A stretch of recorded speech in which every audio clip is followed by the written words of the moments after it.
नमस्कार, नादीप्स किचन मध्ये आपले खूप खूप स्वागत। लवकरच आषाढी एकादशी येत आहे आणि त्यानिमित्ताने नादीप्स किचन तुमच्यासाठी रोज नवीन नवीन उपवासाच्या रेसिपी घेऊन येत आहे। त्यातीलच आजची आपली रेसिपी म्हणजे साबुदाणा वडा। उपवास कोणताही असो, पण घराघरामध्ये साबुदाणा खिचडी सोबतच दुसरा एक महत्त्वाचा बनवला जाणारा पदार्थ म्हणजे साबुदाणा वडा। लहानापासून मोठ्यापर्यंत सगळेच जण साबुदाणा वडा खूप आवडीने खातात। सगळ्यांनाच हा वडा खूप आवडतो, पण बऱ्याचदा काय होतं की हा वडा पाहिजे तेवढा परफेक्ट बनत नाही, तो तेवढा क्रिस्पी होत नाही। बरेचदा वडे खूप जास्त तेल पितात किंवा ते तेलकट बनतात। वडा तेलामध्ये तळताना बऱ्याचदा तेलामध्ये वडा फुटतो, तेल अंगावर उडण्याची शक्यता असते। ह्या सगळ्या समस्या तुम्हाला येऊ नये म्हणून मी ह्या व्हिडिओमध्ये बऱ्याच काही टिप्स सांगितल्या आहे, जेणेकरून आपला साबुदाणा वडा परफेक्ट बनेल, तो हवा तसा क्रिस्पी बनेल। तर हा व्हिडिओ शेवटपर्यंत नक्की बघा। चला तर रेसिपीला सुरुवात करूया। अशाच नवनवीन रेसिपी पाहण्यासाठी नादीप्स किचनला सबस्क्राईब करा। इथे मी साबुदाणा वडा बनवण्यासाठी जो आपण रेग्युलर साबुदाणा खिचडीला साबुदाणा वापरतो, तो जाडवाला साबुदाणा 250 ग्राम घेतला आहे। हा साबुदाणा प्रॉपर भिजण्यासाठी मला 6 ते 7 तासाचा वेळ लागला आहे। साबुदाणा खिचडीपेक्षा साबुदाणा वड्यासाठी लागणारा साबुदाणा हा जास्त भिजलेला असावा, त्यामुळे तुम्ही तो रात्री भिजू घातला तरी चालेल। इथे आपण उकडलेले 2 बटाटे घेतलेले आहे। मी मोठ्या साईजचे 2 बटाटे घेतलेले आहे। तुम्ही बटाट्याचं प्रमाण कमी जास्त करू शकता।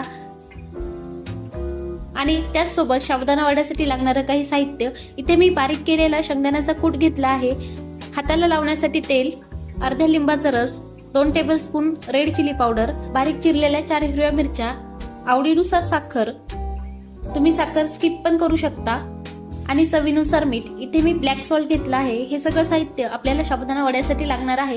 आता आपण साबुदाणा वड्याचा डो तयार करून घेऊया। वड्याचा डो बनवण्यासाठी इथे एक मी मोठं भांड घेतलं आहे, त्यामध्ये आपण हा साबुदाणा टाकूया। इथे आपण प्रॉपर भिजलेला साबुदाणा घेतलेला आहे। आता यामध्ये आपण जे बटाटे उकडून घेतले होते ते कुचकरून मी टाकत आहे। हवं तर तुम्ही बटाटा किसणीने किसून टाकला तरी चालेल, किंवा पोटॅटो मॅशरच्या साहाय्याने ते मॅश करून टाकले तरीही चालेल। बटाट्यामुळे साबुदाणा वड्याची चव छान लागते आणि ते क्रिस्पी बनतात, त्याला बाइंडिंग छान येते, त्यामुळे साबुदाणा वड्यामध्ये बटाटा आवर्जून वापरतात। आता यामध्ये 2 टेबलस्पून मी रेड चिली पावडर टाकत आहे। तुम्ही तिखटाचं प्रमाण कमी जास्त करू शकता। जर तुम्हाला जास्त स्पायसी हवं असेल तर तुम्ही थोडंसं मिरची पावडर वाढवलं तरी चालेल। आता यामध्ये मी टाकत आहे सेंधव नमक। इथे मी ब्लॅक सॉल्ट घेतला आहे, ते सुद्धा आपण चवीनुसार टाकायचं आहे। आता यामध्ये टाकत आहे अगदी थोडीशी साखर। साखर टाकणं ऑप्शनल आहे, पण साखर टाकल्याने टेस्ट छान लागते। आता यामध्ये बारीक चिरलेल्या मी हिरव्या मिरच्या टाकत आहे। इथे मी 3 ते 4 हिरव्या मिरच्या बारीक चिरून घेतल्या होत्या। यामध्ये टाकत आहे अर्ध्या लिंबाचा रस। लिंबाचा रस सुद्धा ऑप्शनल आहे, तुम्ही तो स्किप करू शकता। त्या जागेवर तुम्ही 2 चमचे दही टाकलं तरी चालेल, किंवा दोन्ही नाही टाकलं तरी चालेल। आता यामध्ये टाकत आहे मी पाऊण वाटी शेंगदाण्याचा बारीक केलेला कूट। उपवासाला जे महत्त्वाचे पदार्थ चालतात ते यामध्ये आपण टाकले आहे।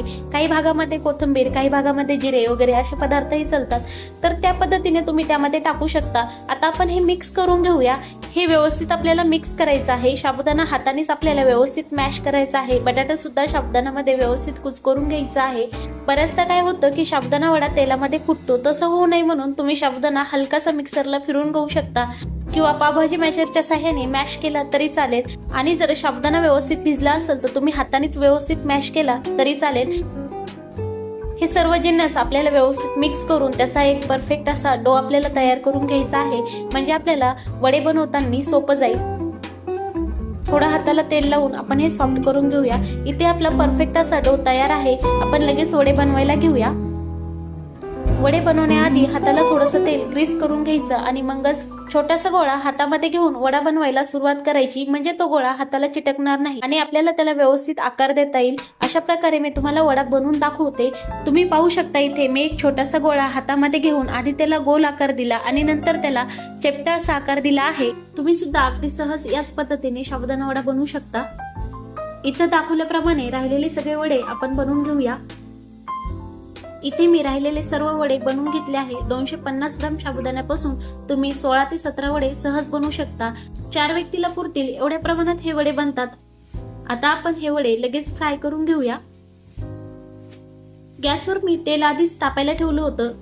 हे तेल जवळपास तापलं आहे, आपण चेक करून पाहूया। त्यासाठी मी एक छोटासा डो तेलामध्ये टाकलाय आणि तो चेक करून बघत आहे। तुम्ही पण असा छोटासा डो तेलामध्ये टाकून चेक करून बघायचं, म्हणजे आपल्याला वडे टाकताना तेल तापले की नाही याचा अंदाज येतो। आता एक एक करून यामध्ये 3 ते 4 वडे मी सोडत आहे. तेलामध्ये जेवढे वडे बसतात त्याच प्रमाणात वडे सोडायचे आणि ते आपल्याला फ्राय करून घ्यायचे आहेत. आपण ज्या वेळेस तेल गरम करायला ठेवलं होतं त्यावेळेस गॅसची फ्लेम हाय ठेवायची, पण वडा सोडल्यानंतर गॅसची फ्लेम मिडियम करायची.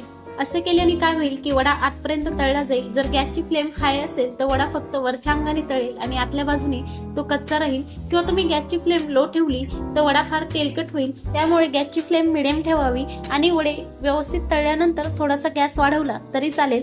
वडा टाकल्यावर अर्ध्या मिनिटाने आपण ते दुसऱ्या बाजूलाही तळून घेत आहे. दोन्ही साईडने आपल्याला वडे गोल्डन ब्राऊन होईपर्यंत व्यवस्थित तळायचे आहेत. तुम्ही पाहू शकता इथे आपले वडे प्रॉपर असे तळले आहे. रंग सुद्धा अगदी सुरेख आला आहे.